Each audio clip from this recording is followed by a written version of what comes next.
د رحمان بابا د نصیحت نه ډک ښکلی کلام چې په نظر دې بې بصر لکه شام هسې سحر لکه شام هسې سحر لکه سنگ هسې ګوهر لکه سنگ هسې ګوهر لکه خاورې هسې زر لکه خاورې هسې زر لکه خیر هسې شر په نظر یې معلومیږي په مواڼه برابر که څوک ښه ورسره کاندي تر بد یې وي بهتر که څوک بد ورسره کاندي تر نیکۍ یې وي بهتر نه په بدو ظاهریږي نه پرې ښه وي د چا زبر په صواب او په خطا یې نه دلیل وي نه نظر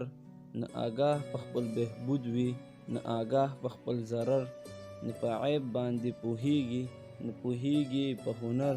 لکه ړوند او کوڼ چې ګوري هسې هېڅ نه وي خبر له طاعته له ګناهه څه خبر وي زناورو نور څه نه زده یا یې خوب وي یا یې سر دا خو ته یې زما نفسه چې دې زه کړم کور و کر تمام وتي له عقله په دنیا پسې اوتر نه دې فرض د خدای ادا کړه نه سنت د پیغمبر نه دې مرګ په زړه یادیږي نه خواري د محشر اوده پروت یې دا دې نه زده چې پخوا لرم سفر په هر دم در څخه درومي که پوهیږي دا بشر هغه تور ویښته دې څه شول چې هم مخ هم عنبر هغه قد د مجنون بیت شه چې چینار و یا نختر تن دې درست زیر و زبر شه زړه دې نشه له روبر تر پنجه تیر شوې ته لازان بولې په سر نه دې ترس شي نه دې ویره نه په زړه باندې اثر بل به نه وي لکه ته یې هسې شوخ او ځیګرور په غفلت دې عمر تیر کړو نه رهرو شوې نه رهبر عبادت دې په ریا شه لکه ډک په لاکو زر لکه کلب ناسره مهر پټ په زرو کې حجر لکه پټ وي په دانه کې سل اغزي د شجر لکه سحر چې برپایي کا سحرګر او جادوګر لکه تش صورت دې بې روحه چې تصویر که مصور لکه تش کدو بې مغزه میان خالی او تن پرور لکه زړه په میوه کې درون سنگ بیرون ثمر لکه بې لاسه لستوڼی سر تر پای یا پای تر سر لکه ټګ او دغه باز وي په مارغانو کې ډګر لکه بې نمکه ناوې چې په سر کاندي میزر تر میزر لاندې چا څه زده چې دختر دی که مادر نه یې حسن نه جمال وي غولوي خلک په زیور هی له هسې فریبیانو لکه ړوند چاود کمر نیم په ځمکه کې دننه نیم برسیره لکه غر په داستار کې یې مسواک وي تر بغل لاندې خنجر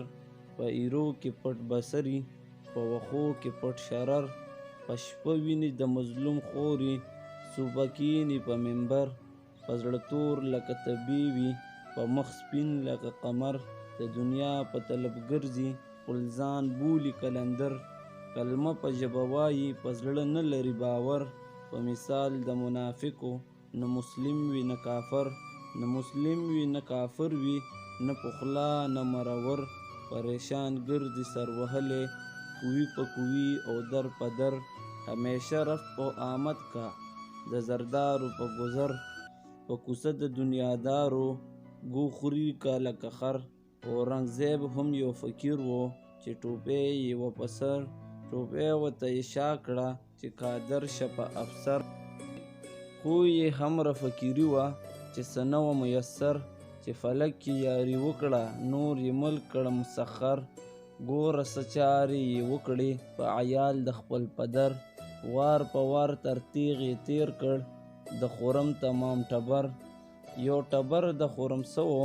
ډېر عالم یې کړ ډبر تمامي جهان یې ونغړ چې لاس شه باندې بر په فریب یې خپل کړه بیجاپور او باغنګر بیجاپور باغنګر څه وو له پنجا او پنجاور هم یې هند په ډکه واخیست هم کابل او پېښور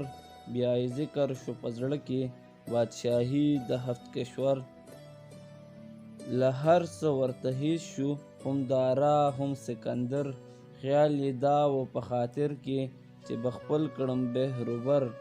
باري ورځ نیلاړه وخت پرې راغی مازدیګر، نه یې مراد د زړه حاصل شه، نه یې یخ کړ خپل ټټر. همګي شو ځینې پاتې، که یې ملک و که لښکر، خالي لاس د دنیا ووت لکه عین درویزګر. دنیا یې هېڅ یو نه وړه مګر شو یې یو څادر، خوار حیران په ځمکه پرېوت بې بالین او بې بستر. نه پوزی شه ترې د لاندې، نه ترې لاندې شه ټغر، د بڼې په څېر خفیف شه په سکیل و لکه غر. د سیلاب په مخکې لاړ شه لکه خس وي یا وزر، حق کې پاتې په گردن شه د سپاهي او د چاکر. اوس چې زه په روح دعا کړم که یې خدای که بهرور، حق تعالی که یې نصیب که ښه شیرین حوض کوثر. د جنت په خوشبویۍ یې خدای دماغ کړم معطر، په دروست هند باندې یې حق و، هند یو شپه وه دیو نمر. د دې نمر په روښنایۍ یې تمام هند و منور، په رڼا یې خلکو زیز کړو نه څه خوف و نه خطر. خو چې مخ یې په غروب کړو نور پیدا شه شور و شر، چې په نوم د اورنګزیب وخوړګاو هغه دفتر. اوس نوبت د شاه عالم دی دور تور شه ډګر، خدایه زده څه بازي شي پیښه عاشوره شي که اختر. رنګارنګ بازیکان دي د اسمان دی بازیګر، ګي تلخ شي لکه زهر ګه شیرین لکه شکر. چې څه وشو هغه وشو لا به کیږي مقدر، ما خو نوم د اورنګ واخیست دا احوال دی د هر سړی د خپلې خونې هم بادشاه دی هم سرور. هر چې اهل د دنیا دی واړه هسې دي اکثر. دا بیان دور و دراز و رحمان وکړه مختصر.